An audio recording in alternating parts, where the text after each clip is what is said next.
গরুর মাংস রান্না করছি কাটা মশলা, কাটা পেঁয়াজ, কাটা রসুন, কাটা আদা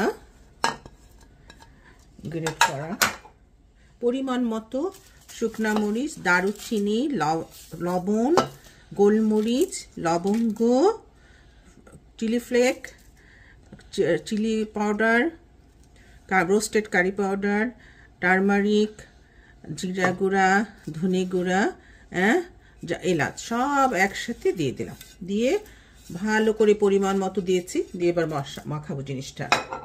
আর একটু দিচ্ছি এই যে রাঁধুনির বিফ মশলা, অল্প করে দিয়ে দেবো পরিমাণ মতো।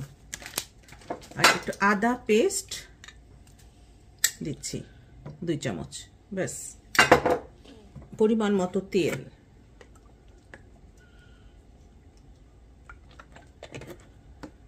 আমার গাছের তেজপাতা,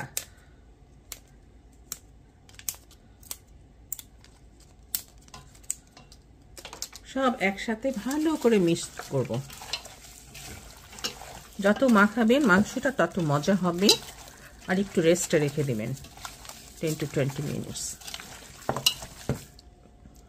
হয়ে আসছে যখন, তখন আমি এই যে বেরেস্তা ভেজে কাটা মশলা মাংসের ভিতরে এটা দিয়ে দিলাম।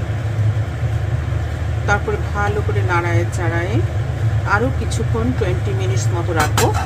রাখার পরে মাংসটা হয়ে যাবে।